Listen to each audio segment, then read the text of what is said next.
No, get out the way, get out the... Bruh.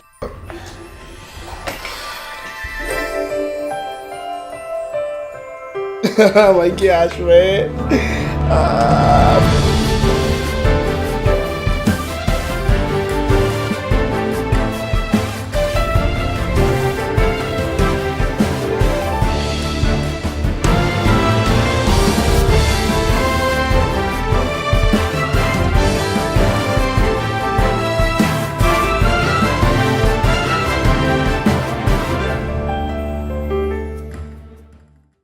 What's going on, guys? Nintendo Direct back with another Nindie Showcase, episode 3, and today we are doing Wizard of Legend, a dungeon crawler on the Nintendo Switch. It's on other platforms, but this is the Nindie Showcase, so it's on the Switch.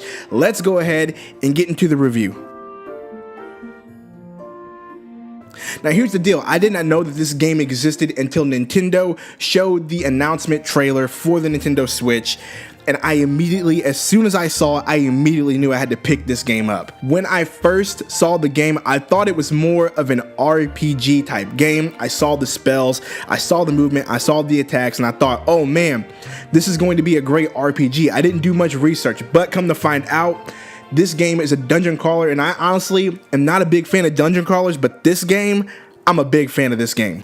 Now, honestly, for me, I could not come up with a description of this game for myself, so I went ahead and went to IGN. So this is credit to IGN. IGN says this: Wizard of Legend is a fast-paced dungeon crawler with an emphasis on dynamic magical combat. Quick movement and even quicker use of spells will allow you to chain spells together to unleash devastating combinations against your enemies. That's pretty much it. Sprinkle in finding coins, finding diamonds, finding rupees, finding abilities, finding idols, all of that to improve your spells and to improve your magical ability. Add all of that in there, and that is exactly what Wizard of Legend is. Gameplay is very simple. You drop into a dungeon. Each dungeon is randomly generated, so not every dungeon is the same. You have the ice dungeon, the fire dungeon, and the earth dungeon, and then a wind dungeon later. I haven't gotten that far to the game. That game, for me personally, is quite frustrating and quite hard, as you saw in the beginning clip. But either way, you drop into the dungeon and you pretty much just start exploring the dungeon, trying to find, there's 3 different vendors. You can find each vendor, or you can just go immediately and try to find the boss of that part of the dungeon. Me personally, I like to find the vendor that has the potions because I tend to take a lot of damage while exploring the dungeon. But either way, you drop in, explore the dungeon, you can find 3 vendors, or you can go ahead and boss fight. There are collectibles in the dungeon. There are coins, there are rupees or diamonds, whatever you want to call them. There are other abilities. You can upgrade your abilities by getting gold. You can get new abilities and exchange them out for gold. Pretty much everything you need is within that dungeon as long as you explore for it. Now, as far as gameplay goes in combat, like IGN said, it's based on magical combat and chaining combinations along with your abilities. You do have basic attacks. You have wind, water, fire, lightning basic attacks, and then you have special attacks, all the same elements. You want to chain them together, what best fits and suits your play style, and that's really the objective. You want to chain as much as you can to get rid of the enemies as fast as you can. Me personally, like I said, not very good at it, but this game was just that addicting that I kept playing it over and over and over again, no matter how frustrating it got. And so all of those together, I have to give the gameplay for this game a great score. It's gonna get a score of 2. The gameplay is near perfect. I mean, I couldn't ask for more. I'm just not, like I said, not good at the game. But either way, score of 2 for the gameplay. Oh, and one more thing I need to add. There is a co-op play on this game, but it is local only. That is one thing that bothered me. I really wanted to play this game with my friend Avedon, but it just didn't work out that way. So if you're gonna play this game co-op, it's local only. That is one downfall that I have to give to this game, but other than that, 2. Now, I have decided to change the category from graphics to artwork. As I have explained in the last 2 reviews that I have done, there is not much to review as far as graphics go, textures, 4K, frame rate. There is not much to go on this, so we're changing it to artwork. This game is a 16-bit style game, and it looks gorgeous. Each dungeon design, whether it's ice, fire, earth, perfect, colors blend perfect. character models, dang near perfect. I mean, the game looks gorgeous as a 16-bit game. My favorite dungeon to go to based on just looks is the Earth dungeon. Seeing all the green, seeing how all the enemies blend in, just all of it looks great. Second favorite would be the Ice dungeon. Third favorite, Fire. I didn't like the Fire as much. That just seemed bland to me. Ice, on the other hand, once again, perfect. The level design, whoever designed this, spot on. You have to give them just props for this. Once again, for artwork, I'm gonna have to go ahead and give it another 2 scores, 2 points, whatever you want to say. 2 points for the artwork. So, I mean, story?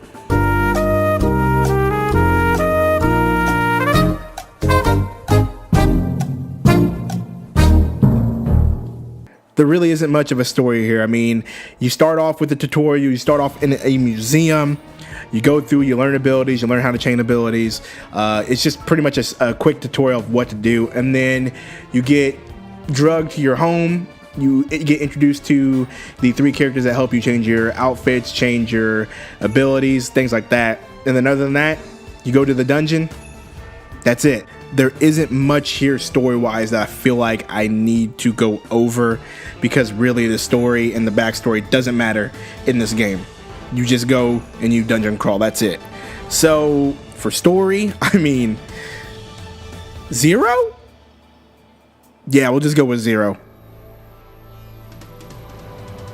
Now, as far as price goes for this game, now, I bought this game, I jumped at this game not knowing what it was completely. If I knew it was a dungeon crawler, chances are I would not have picked it up for the price that I picked it up. I picked it up for $15.99, so not a bad price, I think, personally. But if I knew it was a dungeon crawler, I wouldn't have picked it up. I was going to pay the price because I thought it was an RPG. So to me, as far as the price goes, there's not much story in this game. The gameplay is great, artwork is gorgeous, not much of a story, and it's not an RPG. So if you're expecting an RPG, don't pay for it. If you love dungeon crawlers, pay for it. Me personally, I wouldn't have. The price of $15.99 to me for a dungeon crawler is just a little too steep. That's just me personally. So as far as score for price, we're gonna go ahead and just give it a 1. Give it a 1 down the board, right down the middle. I think that's fair.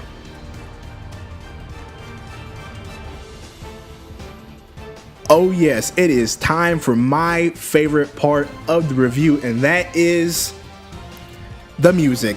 Let's go ahead and get into it. This soundtrack for Wizard of Legend was created by Dale North. Now, I did a little bit of research on Dale North because honestly, I thought the composer would be a Japanese composer. There is a lot of Japanese influence into this soundtrack. You can tell from the beginning, opening menu soundtrack to everything else throughout the game. You can tell there is a lot of Japanese influence. Dale North is a composer, arranger, and orchestrator for video games based in the San Francisco Bay Area. As a multi-instrumentalist, performer, and singer-songwriter with an international training, he brings a unique voice to video game music. That's just a bio on his website. I went to his website to read that. Bruh, I'm gonna tell you right now, this dude is very, very talented. Multi-talented, did the whole thing, whether that was strings, using synthesizers, everything. The dude is great at synthetic orchestra composition. Just hands down really good. And judging by reading his bio, I think I would really like to hang out with this dude. I'm looking at his setup, bruh, it is amazing. And a fun fact, he really likes Welsh Corgis. That's just in his bio. But either way, I would love to hang out with this dude. My favorite song on this soundtrack is called Arcane Refuge. It is the theme that plays when you go to your home. So every time you die in the game, you go back to your home. And the theme just makes me feel at home. It's a good, warm song, piano driven, with strings in the background complementing. It's just great. That's all I can say. It's really good, and it made me just feel at home. Now, as I mentioned, you can tell that he is influenced by Japanese composition. The opening menu theme is hands down, just reminds me of just something out of a Japanese why do I need to emphasize that it's Japanese? Something that just straight out of an anime it reminds me of. I mean, As soon as you get in, you hear the theme, it gets you amped. I played it here at the beginning of the video. That's the theme, and it's just great. And that's all I can put it. Every single song is piano driven, which is something that plugs at my heartstrings personally. So I enjoyed it. And those are just the 2 songs that I can pull that stand out to me. Everything else is just within your levels. Epic songs throughout the dungeon. So as far as the musical soundtrack goes, bro, those 2 songs alone get me amped enough to give this soundtrack a 2. And it's ironic, I've given every soundtrack that I've reviewed a 2, but this one truly got me. So 2 for the soundtrack. So there you have it. Wizards of the Legend overall isn't a bad game. It's a really good game. I would suggest you buy this game if you like dungeon crawlers. So we have 2 points for the gameplay, 2 points for the artwork, 0 for the story, 1 for the price, and then 2 points for the soundtrack, which totals a score of 7 points. And I got it right this time, unlike my last video. There you have it. 7 points. Wizards of the Legend. Great game, great composition, indie game. Go pick it up. Go support the studio and every artist involved with this game. I loved it. I enjoyed it. Not much of a story, but other than that, go pick it up. So let me know what you think in the comments. Let me know whether you will pick this game up. Let me know if you enjoyed the review. That simple. This has been Nintendo Direct. I'll see you guys later.